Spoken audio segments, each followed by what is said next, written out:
Hey friends, it's Mike. It is Thursday, August 11th, 2022, and yesterday on Wednesday, August 10th, I had a very interesting day with YouTube. So I was updating my hub website, sageofquay.com, and if you page down on the website, I have 6 to 8 major presentations that I did on the McCartney and Beatles conspiracy. And I noticed one of the embedded videos was not available. It said it was blocked worldwide. And I was thinking, what are they talking about? I didn't receive any notification from YouTube saying they blocked the video. No notification that somebody made a copyright claim. So I went into my channels and I took a look, and I found that the first 5 videos, I'll talk to those first, I'll get to the last one in a moment, were blocked. And the reason they were blocked was because I had used a 45-second to 1-minute clip of this interview that Billy did with David Letterman going back to 2009. And the full interview with David Letterman was about 5 minutes. But it is a clip that is all over the place on YouTube and other video platforms, and many people, especially those who are doing Paul is dead conspiracy research, have used, because it's an interview where David Letterman asks Billy about the Paul is dead conspiracy. And then Billy proceeds to masterfully speak and tell us in his encoded way that he is not Paul McCartney. And it's a great clip. It's a great proof point. So when I embedded this clip, again, 45 seconds to a minute of a 5-minute interview in my presentations going back 3, 4, or 6 years ago, there was no problem using the content. But then, recently, and it had to be within the last few days, all of a sudden there's an issue. And the videos were blocked. And they were blocked by Worldwide Pants Incorporated. So I'm thinking to myself, who is Worldwide Pants? So I look them up. Worldwide Pants is an American television and film production company founded and owned by comedian and talk show host David Letterman. So Letterman's organization went in and blocked the videos based upon the use of this clip. And again, a 45-second to 1-minute runtime of this clip. I didn't even use the entire interview. So I found this very interesting because this goes back to something that took place when I did my big presentation, Did the Beatles Write All Their Own Music? And some of you have heard this story already, but when I did that presentation, at the very end, I included John Lennon's song God, because he goes through a list of things that he doesn't believe in, and at the very end he says, I don't believe in Beatles. And I thought, well, that's a great way to conclude the presentation. And when I included the song God in my big presentation, at the time when I uploaded it, there were no issues using the song. The only thing that came back is UMG, Universal Music Group, who owns the publishing rights to the song God, said, hey, we're going to pick up revenue based upon you using this song in your video. And that's perfectly fine. And then after the presentation hit 50,000 views, which took about 6 months, UMG decided to go in and block the video by saying, I cannot use that song in that presentation. And so what I had to do was to go into YouTube, and YouTube allows you to take copyrighted material, in this case a song, and substitute it for a copyright-free song. And so you can get rid of the copyright problem. And that's what I did, and that's how I was able to keep the video, Did the Beatles Write All Their Own Music, up and running. So this is very similar, where initially there was absolutely no problem using the clip. And in fact, it ran in these videos going back 6 years ago. And then boom, I get hit with this copyright claim. So what I did was I disputed the copyright claim and said that the use of the clip of Billy and Letterman was fair use because the video is research and education. And I'll get to that in a moment because there is good news. And last but not least, and this is a YouTube issue, this has nothing to do with Worldwide Pants, YouTube went in and demonetized my recent presentation that I did on Halliday and Unwin. And I thought to myself, this is very peculiar because this is one of my least controversial presentations. Because really, at the end of the day, who knows John Halliday and Colin Unwin? And so you have the option to go in and ask YouTube to manually review to see if you can get the demonetization reversed and get the video monetized again. And so I did that. And they came back 5 seconds later and said, nope, we're not going to monetize. So I found that to be interesting as well. I should also note that Worldwide Pants, when they filed their claim, it affected all of these videos on 4 channels. My main channel, Sage of Quay, my Paul is Dead Beatles channel, my very best of Paul is Dead channel, and my backup channel. So I had a lot of disputing to do. And in my dispute, I also said that this interview is running on many YouTube channels with no blocks levied by the copyright claimant. The blocking of the video appears to be selective based upon the research being presented. And so let me just show you the next chart because I have the knuckleheads that say, I don't believe what you're telling us. I think you're making this up. It's unbelievable. It really is. So here you see at the bottom, I disputed the claims. And you see up here too, your dispute has been submitted. And after I did the disputes and I explained that it was fair use, educational purposes, I used a segment of the total Billy Letterman interview. I did not use the entire interview. And by the way, even the entire interview, which is about 5 minutes, is contained within an overall David Letterman show. And then I explained that that small piece of the interview that I used, which was even a smaller piece of the total Letterman show, was contained within presentations that were an hour and a half to 4.5 hours in length. So the point that you want to try to make whenever you dispute a claim like this is that use of this material is a fraction, a very, very small percentage of the total presentation. Now, to the credit of Letterman's organization, they released their claim, and they did it quickly. So the good news is all of the videos are up and running again with no copyright claim issues.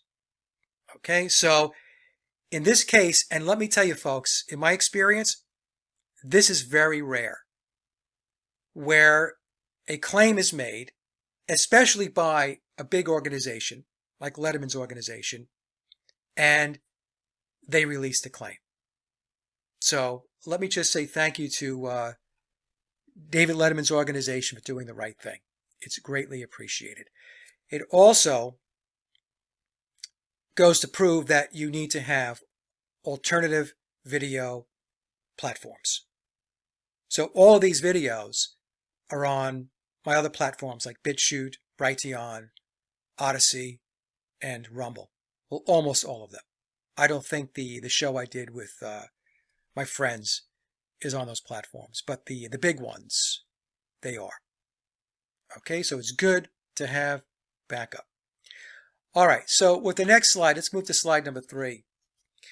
With the recent show I did with Ofer, where Ofer took us through his analysis, where he took a look at the Beatles' first 7 albums, the 1962 through 66 period, Please Please Me Through Revolver.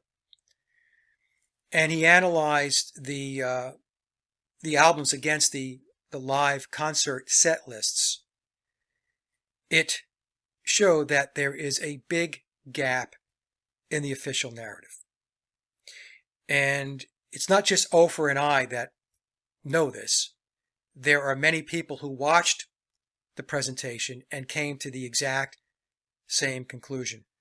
In fact, the feedback that we have received from that presentation has been fantastic. And I want to thank everybody for their kind words and the comments. But with that presentation, there were a couple of comments where people were asking, hey, Mike, what about the Beatles' BBC performances? Okay, so with this slide, I'm going to walk you through what I found with regard to the BBC radio shows. And I titled the chart, So Many Still Want to Believe, and I bolded out the word lie, which is contained within the word believe. And I'm going to show you that it was all manufactured, just like everything else with the Beatles. So the first bullet comes to us from the Beatles Bible.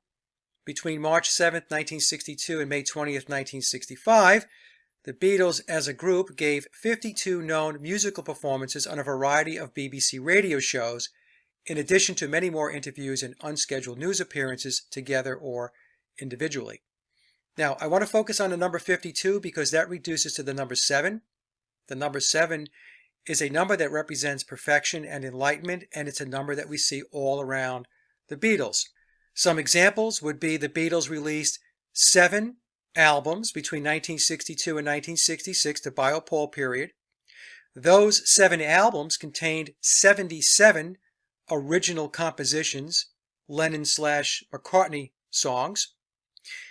Aside from the albums, the Beatles released 14 singles, and 14, of course, is comprised of 7 plus 7.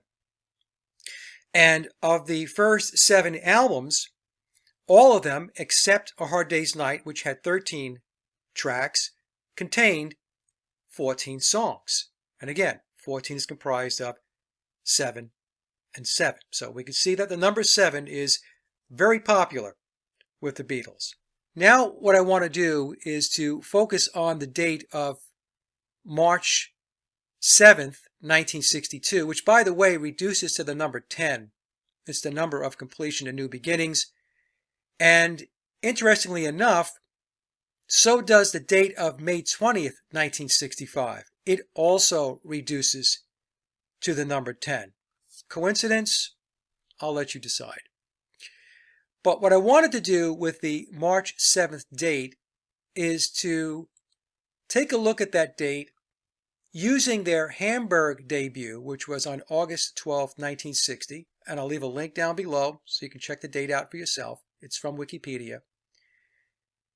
To their BBC debut, which was on March 7th, 1962.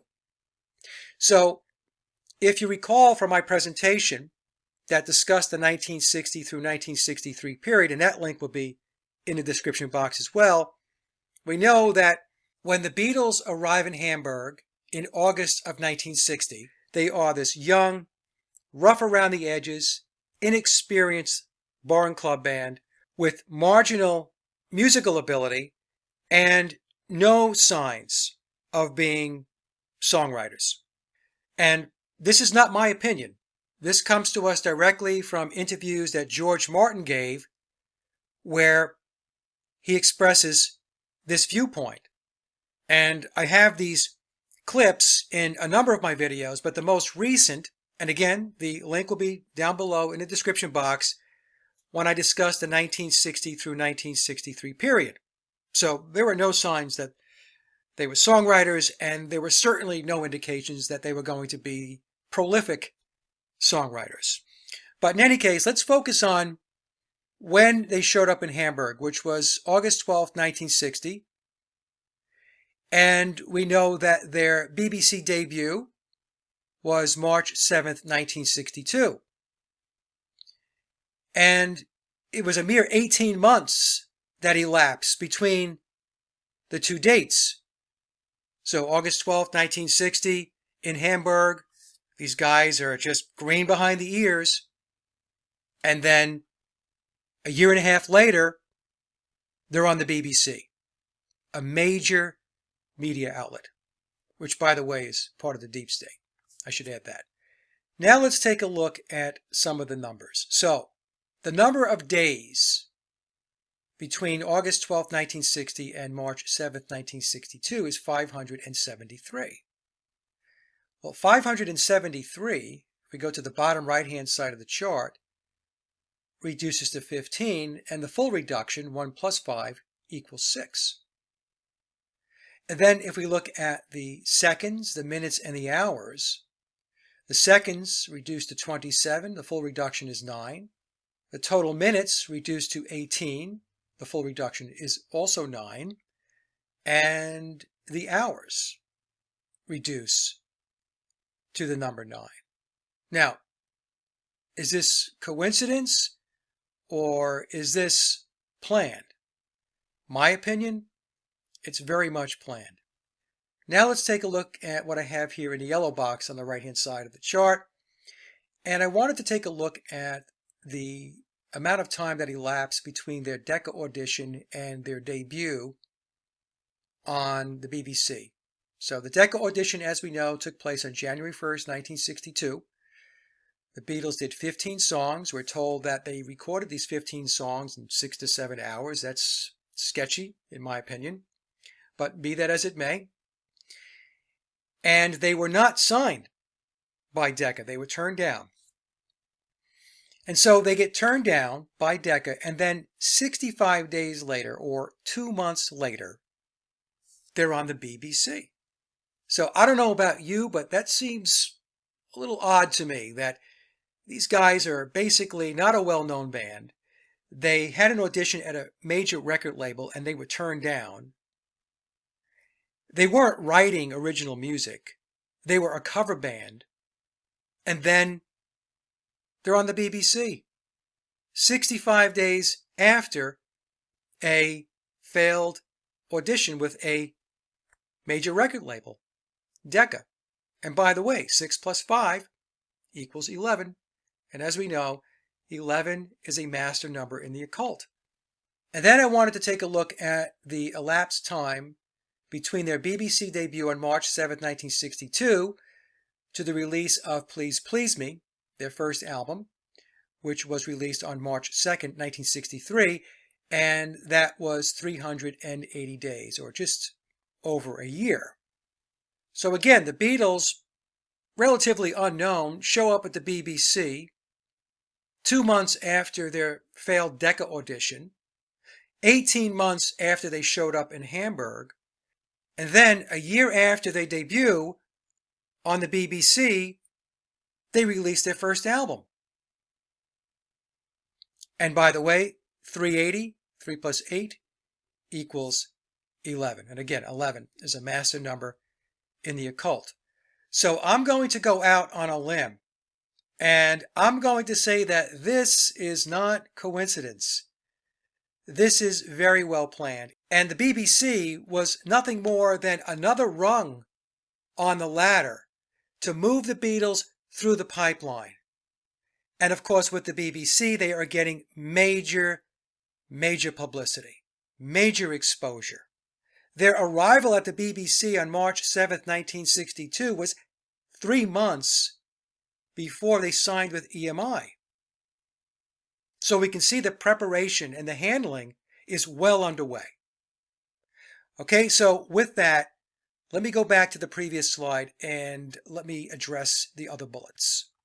Okay, so picking up with bullet number 2, which comes to us from Wikipedia, live at the BBC, and here's the album cover here on the right, is a 1994 compilation album featuring performances by the Beatles that were originally broadcast on various BBC Light program radio shows from 1963 to 1965. And we should note that the album, Live at the BBC, picks up with performances starting in 1963 and does not go back to the 1962 time period. And why is that? I don't know. A guess on my part, and it is a guess, is that Apple determined that the quality of the playing and the performances during that time period didn't cut it. And why is it that those songs didn't hit the mark and they were excluded from the Live at the BBC album?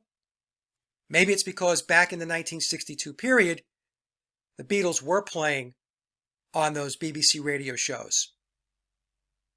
And the skill level and the quality, the musicianship, was not up to speed.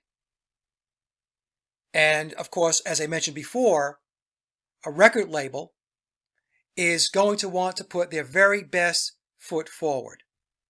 And of course, if the songs were subpar from a musical skill level, then that's going to clash with the Beatles' official narrative as well, because we're told that they were just these brilliant songwriters and musicians.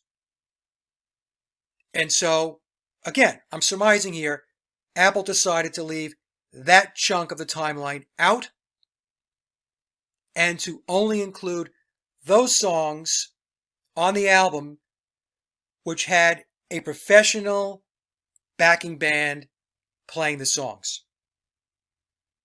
Because the one thing you will note when you listen to this album is the instrumentals are very good. And I'm going to argue that the guitar playing is above the play level of John Lennon and George Harrison when you listen to these BBC recordings. And the drumming as well.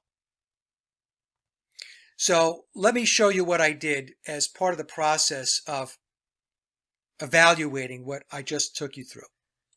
Okay, so what I did was to compare these two albums, the Beatles Live at the Star Club in Hamburg, Germany, 1962, and of course, Live at the BBC. And the reason why I did that was to get a baseline. And what I mean by that is we know that the Beatles showed up in Hamburg in August of 1960. And they were playing nonstop, virtually every day, whether it be in Hamburg or back home in the UK.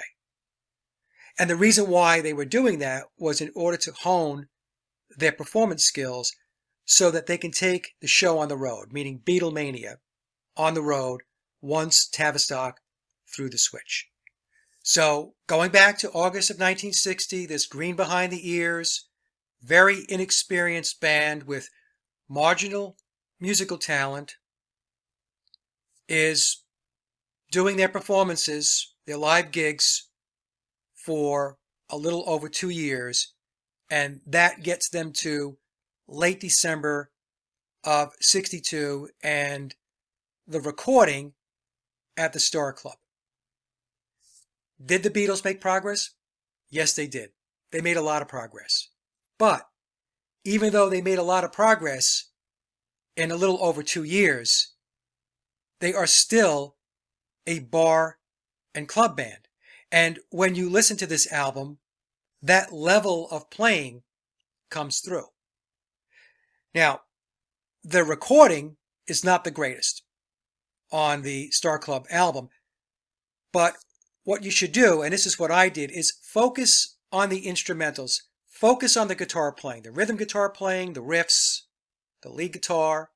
Listen to the bass, listen to the drumming, the vocals, especially the harmonies. And even though the Beatles made a lot of progress, and remember also that in December of 1962, they have already been with EMI for 6 months. So there was a lot of work being done behind the scenes by EMI to set the table and to prop them up, which includes, obviously, songs. Then, when you go and listen to Live at the BBC, there's a marked difference in the instrumentals, in the skill level of the band that is laying down the tracks. It's, in my opinion, night and day. So in other words, the band playing in Hamburg in late December 1962 is not the band playing on the BBC radio show tracks. What we have here at the BBC are studio players, studio musicians, playing the guitar, the bass, the drums. And what I heard, especially the guitar work, is playing that was above the play grade of John Lennon and George Harrison. And the drumming was very clean, very crisp. And that's not what we hear on the Star Club album. And I'll even take it a step further. And this is something that has been suggested to me a number of times over the years, that especially on the early recordings, we are not always hearing Lennon and McCartney and occasionally George Harrison doing the harmonies. That professional singers were brought in to sing the harmonies. And there were a couple of tracks on the Live at the BBC album where I actually questioned the lead vocal and was wondering if a sound-alike was being used. But I'll let you decide. You guys can, and gals, can take a listen to the album. I do recommend that you compare these two albums. Like I said, the sound quality on the Star Club album isn't great, but just set that aside and listen to the guitars, the bass, the drumming, the vocals, and the harmonies, and then compare that objectively with what you hear on the Live at the BBC album. And remember, we're being told that Live at the BBC, that these recordings were live. And I'm going to show you in a moment what Wikipedia tells us. They actually say essentially live performances, and I'll cover that in a moment. Okay, so live here, allegedly live here, and there's a marked difference. In my opinion, there's no comparison. This, again, Live at the BBC, a professional backing band with the Beatles doing the vocals. The same thing that took place with the recording of their albums. Okay, so with that, let me go back to slide number 3 and I'll cover the last two bullets. Okay, so bullet number 3 comes to us from Wikipedia as well, and it says, although the songs were recorded ahead of broadcast, allowing for retakes and occasional overdubbing, they are essentially live in-studio performances. Most of the songs are cover versions of material from the late 1950s and early 1960s, reflecting the stage set they developed before Beatlemania. Before the album's release, comprehensive collections of the Beatles' BBC performances had become available on bootlegs. So let's go back and take a look at the bolded out and underlined words. Although the songs were recorded ahead of time, allowing for retakes and occasional overdubbing, they are essentially live in-studio performances. Well, I would argue that if you can do retakes and overdubbing, that's not live. Live is 3, 2, 1, go. And you play, and you capture that playing at that moment. And that's not what's taking place here.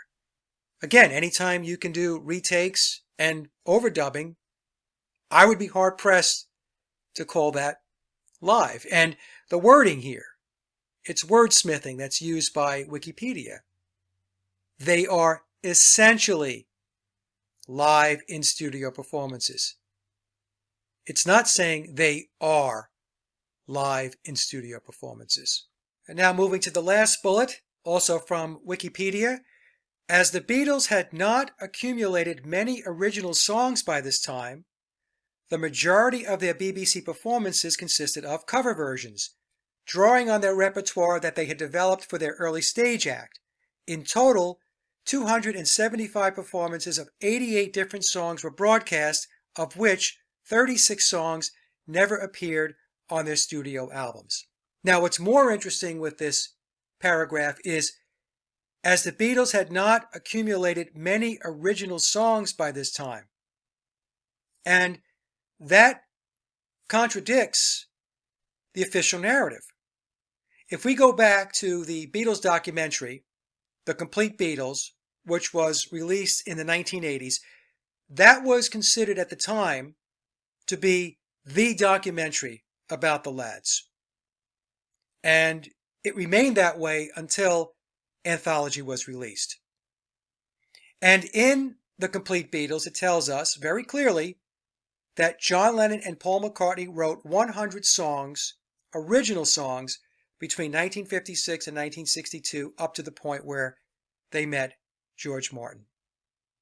So how is it that they didn't have many original songs by this time? They should have had a portfolio of content. And to add to it, as they were doing their BBC shows, they were releasing albums of original content. So in 1963, March of 63, they had 8 original songs from Please Please Me. In November of 1963, they had 8 more original songs from With the Beatles. In the early part of 1964, they released A Hard Day's Night, and there were 13 original compositions. And then later in the year, they released Beatles for Sale, and there were another 8 songs. Now, it's not to say that they didn't play any originals on the BBC radio shows. It's just that there was a disproportionate number of covers that they were doing when they could have been doing more of their original compositions. I guess we'll just have to forget about the 100 songs they wrote between 1956 and 1962, because evidently that doesn't exist. Right?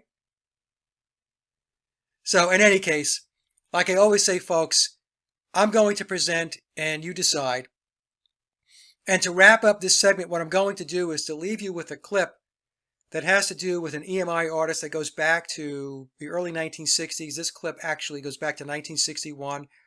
Her name was Helen Shapiro. In fact, there's a video out on YouTube where Helen is shown with the Beatles.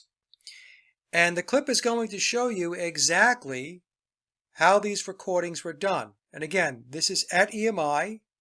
The recording is being done at Abbey Road Studios, or what would become Abbey Road Studios. And you're going to see the studio musicians in the studio as Helen is singing. Okay, so I think that this clip will kind of bring it all together. So let's take a look. No, it's Helen Shapiro. The first all-important decisions are made at the routining meeting. What tempo? What key? What sort of accompaniment?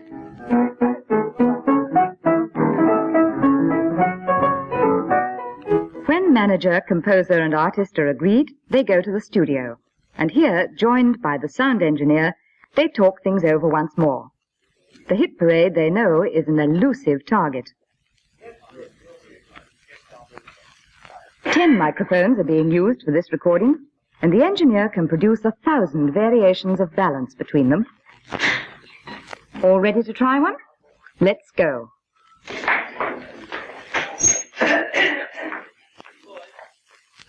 All quiet in the studio, please. Funny, but it's true what loneliness can do. Since I've been away, I have loved you more each day, walking back to happiness. Oh, yeah. Said goodbye to loneliness. Oh, yeah. I never knew I missed you. Now I know what I must do. Walking back to happiness I shared with you. I'm making up for things I said. Oh, yeah. 2.5 hours to record 2.5 minutes. Their part of the job is over. All they leave behind them is a few hundred feet of tape. Now the technicians take over. The transfer engineer first regulates the sound to suit the average record player, and then, using a sapphire cutter, transfers it onto an aluminium-coated disc, which becomes the master. Funny, but it's true. What loneliness can... The rest of the process takes place at the factory.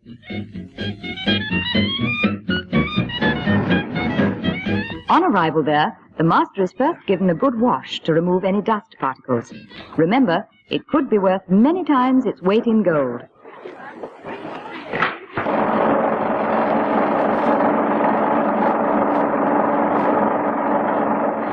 It's then sprayed with a silver solution that will make its surface conductive.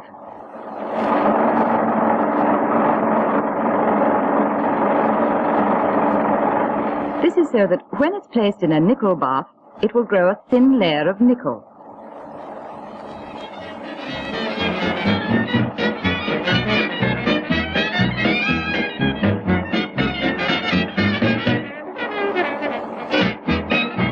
Not long ago they left it at that, but today they also grow a layer of copper to strengthen the disc.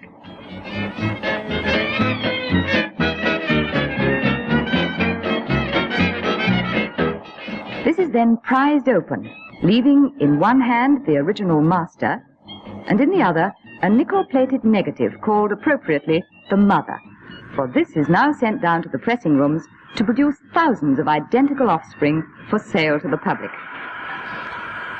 In here they're pressing show music, symphonies, jazz, records in steady demand. But if a pop song hits, the demand comes big and fast, and sometimes 40 pressers are switched to one record to produce 30,000 a day.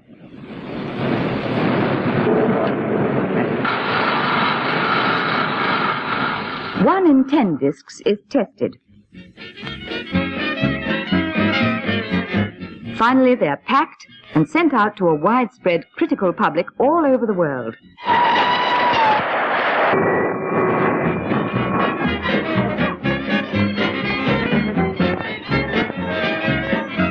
Demand is stimulated in many different ways.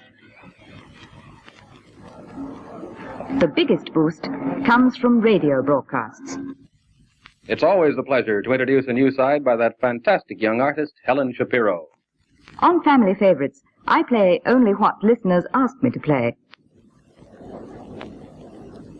In the pop world, it's the record buyers, mostly teenagers, who finally decide whether a record is a hit or a miss, and whether it sells just a few thousand or a round million.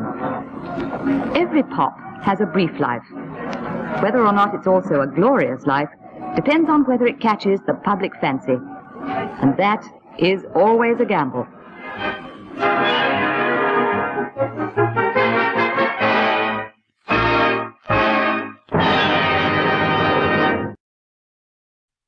Okay, so that was a fun clip going back to 1961. That was Helen Shapiro, and she was recording at EMI in Abbey Road Studios, or what would become Abbey Road Studios, and we can get a glimpse into how it worked. And we can see that the studio musicians were there, and she was doing the vocals. The mini documentary told us that it took 2.5 hours to record a 2.5-minute song. And the reason why it took 2.5 hours, because there were probably several takes and some things that they wanted to do differently, or she had to redo the vocal because maybe she slipped up or made a mistake. That's just how it works. So it either worked that way with the BBC recordings, where the studio musicians were in the studio with the Beatles as the Beatles sang and they played, or the Beatles were singing to a pre-recorded backing track. In other words, the studio musicians came in, they recorded the instrumental tracks, and then the Beatles came into the studio and they sang to the playback. Okay, so if you ask me, that is how it worked for the BBC sessions. Okay, so with that, let's move to slide number 4. Now, I want to show you this chart here because this is, let me just move my picture here. This is from the presentation I did on the 1960 through 1963 period. And I believe it to be a very important slide because it's showing what was going on behind the scenes while the Beatles were doing non-stop live performances within the UK and in Hamburg, Germany. And in that presentation, and I will leave the link down below, I take you through what was going on and why it is that the Beatles were not writing original music. We can see in bullet 1 here the official narrative from the documentary, the 1980s documentary, The Complete Beatles, which was considered to be the Beatles documentary until Anthology was produced. And in Beatles Complete, we're told, as I mentioned before, Lennon and McCartney allegedly wrote 100 songs between 1956 and 1962. Yet, we are told, within the official narrative, that the Beatles did not have great skills as musicians. They were average at best, and that there was no indication or proof of songwriting skills. And in that presentation, what I do is I pull from actual interviews of George Martin where he makes these statements. Okay, so the BBC sessions starting in 1963, going into 64 and 65, it plays into this. So it was all part of the manufacturing and the creation of the Beatles as a major psychological operation. And let's not forget, the BBC is part of the deep state. Okay? All right, so let me move to another slide here. Now, this is the slide that, let me move this over here.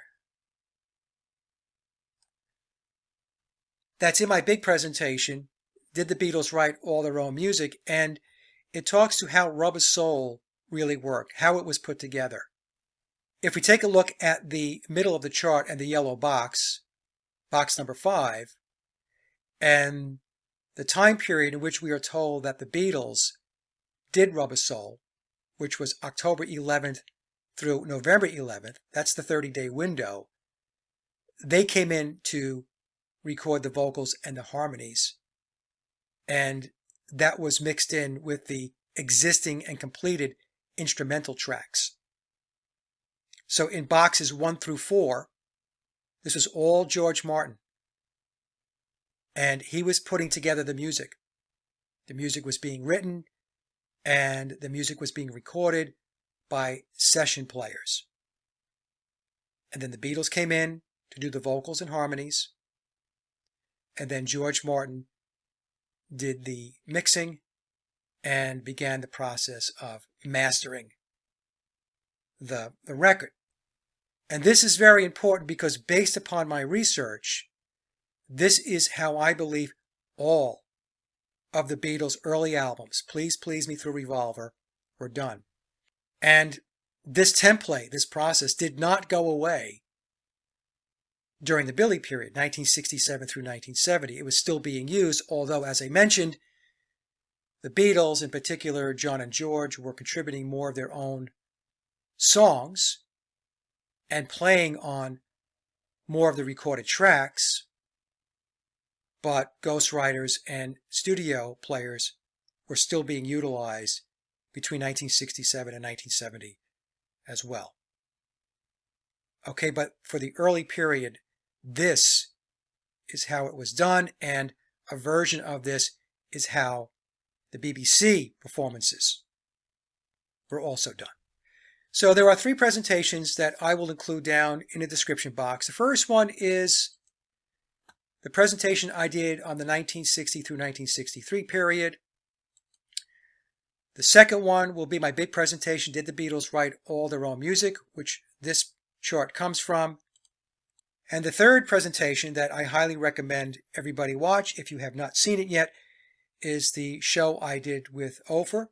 This is the recent interview where Ofer takes us through his analysis, where he analyzes the songs on the Beatles' first 7 albums, Please Please Me Through Revolver, and he measures that against the set lists of their live performances. Okay, so the 1960 through 1963 presentation, the big presentation, Did the Beatles Write All Their Own Music, and the recent interview with Oprah, where he analyzes the albums versus the live performances. Okay, highly recommended.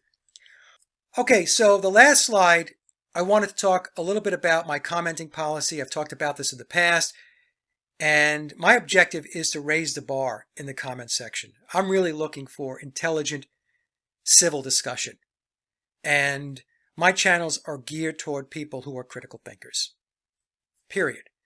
And if you're not a critical thinker, then this is not your place to hang out. I know that many of you have noticed that I pinned this comment to most of my videos. Thanks for watching. Please keep comments on topic and value add. Comments where it is obvious the person did not watch the video will be deleted. And by the way, it's very easy to tell when somebody has not watched the content. Comments containing arrested developed behavior, nastiness, belligerence, stupidity, trolling, etc.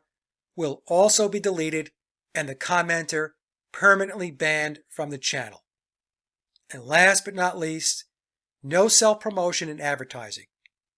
My channel and the comment section is not a billboard so that you can promote your channel. Some examples of candidates for comments that will be deleted: people who apply the official narrative to support the official narrative.